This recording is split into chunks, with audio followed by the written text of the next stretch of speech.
शुभदा च स्वरात्मिका रक्तबीजनिहन्त्री च चामुण्डा चाम्बिका तथा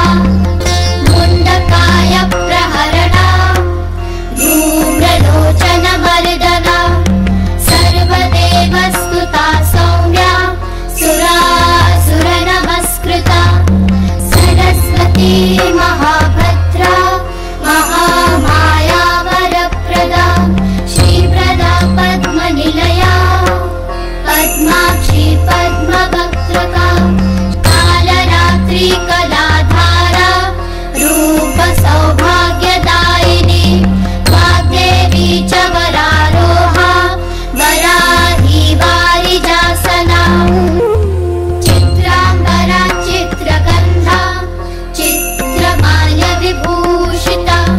कान्ता कामप्रदा वन्द्या विद्याधरसुपूजिता सरस्वती महाभद्रा महामाया वरप्रदा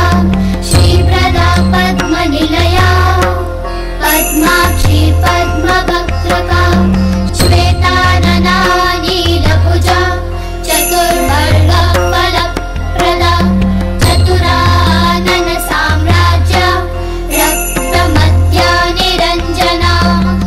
हंसासना नीलजङ्घा ब्रह्म विष्णु शिवात्मिका एवं सरस्वती देव्या नाम्नामष्टोत्तरं शतम् इति श्री सरस्वती शतनामाष्टोत्तरम् सम्पूर्णम्। ॐ शान्ति